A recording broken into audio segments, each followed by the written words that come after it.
Why did you change so often? I mean, what was the need for it? Was it just a gimmick? Or was it just something that you had to sort of get out of you? When I started writing songs, nobody would record them, so I had to do them myself. And I didn't, being a Capricorn, I didn't want to expose myself to the public, so I developed a series of characters which fell in line with the material that I was writing. So behind that all the time was a real David Bowie? At times, yes, I lost control a couple of times. But so did the roles that you played on stage then kind of take you over sometimes into private life? Yes. What about all those incredible, that period when you wore all those outrageous feminine clothes and the makeup? Feminine, madam? Well, they were. I mean, a lot of people, I thought David Bowie, and I immediately associate you with that. Yeah. That particular period. I mean, did that carry over into real life? Did you wear those kind of clothes in your home? I only used to wear that kind of stuff when I was about 17 or 18. By the time I'd reached the ripe old age of 20, 21, I'd got into high-heel shoes and things. They came about through Japanese theatre more than anything else. I tried to put together kabuki and pantomime. Oh, over here, of course, it's mime, isn't it? Mime techniques to help enhance this character called Ziggy Stardust, who was the be-all and end-all of rock and roll stars. So a lot of people looking at some of those roles that you played, I think would have been very shocked and found them very outrageous. Yeah. And also there's this tremendous tendency to think of rock stars or pop stars generally as being a bit thick. I mean, obviously there's, I presume, a lot more to you than that. Did it worry you that people have that kind of image? No, I'm very thick. Are you? Yes, I became a rock star. I could have been a painter. But does it need what? To just get something out of your system? No. I wanted to be some kind of artist. I wanted to prove myself in some field as an artist. And I didn't think I was a very good painter, so I went to music. You've had tremendous publicity over the years of your marriage to Angie, and you've admitted that you're bisexual. Was that, in a way, publicity that you sought that helped your career, or did you actually think of that as a tremendous intrusion of your... Well, the publicity you had about your relationship? No, that evolved, I think, because of the fact that I'd said many years ago that I was a bisexual. But that happened in the course of a conversation. But do you resent that kind of publicity? Do you think that's an intrusion on your privacy? No, it's not an intrusion on my privacy. I Doesn't decline to read it. It's like television, you can switch it off if it's not interesting. You see, now you're looking exactly like the character that you play in the film that you've just done. So I wondered whether slightly you were actually now playing another role almost. In another year or two we're going to see yet another. I had this shirt a few months before the film.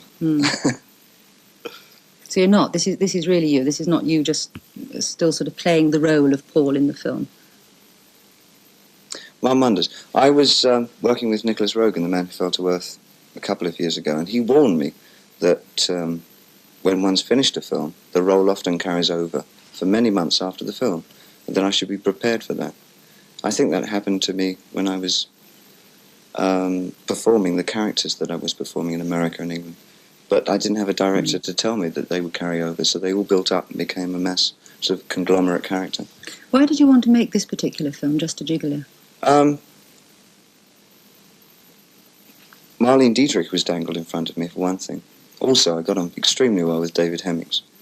And so between those two things, I think I was pulled into it. What was it like working with Marlene Dietrich? I wish I knew. I must ask somebody who did work with her. Why? Well, what happened... For the duration of the film, they were trying to get Marlene to come to Germany, but she wouldn't, because since, I think, a period in the 50s, she's been reluctant to go back because her views differed very much with what was happening in Germany during the war. So she stayed in Paris and said, I will do my filming in Paris. All the way through the film she said this. And I quite agreed with her. And we talked to each other on the phone, and we decided it would be fine if I did my bit in Berlin, and she did her bit in Paris, and the two were gelled together. And never actually met her? No. That's amazing. I think it's quite nice in the context of the film, because she's forever the observer, really. And knowing that, it makes her even more of the observer. The mystical, wonderful, Cocteau character that she is. Do you lack anything, David Bowie? Isn't she lovely? She's marvellous. I wish I'd met her. Looks fantastic. A long time ago.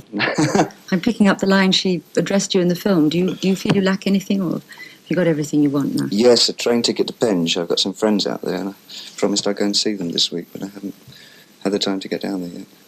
Are you going to give up music now and concentrate on acting? Is this a new whole direction? I'd like to expand my activities, as they say. No, I enjoy writing very much. But writing, just music, or writing all sorts of writing? Funnily enough, I am sort of studiously trying to write a book of short stories based on things that I've done. But writing music generally. Performance on stage, I think I've decided really to cut it down for once every 2 years because I find it boring after the first 10 shows. It starts to become repetitious every night, the same thing. So will there be more acting and more films? Yes, there will. I'm heading towards directing. Are you? Yeah, very much. That's a final hope, is it? No, I want to be a good painter again. It's my really big dream. And are you painting at the moment? Yes, all the time. And writing and acting and still singing? Yes. Lots of things. Is there another film planned I have or a not? selection in front of me which I'm very proud of, and I'm going through them, deciding which one I'm going to do. That's exciting. Well, we look forward to seeing them. David Bowie, thank you very much for talking to me. Thank you very much.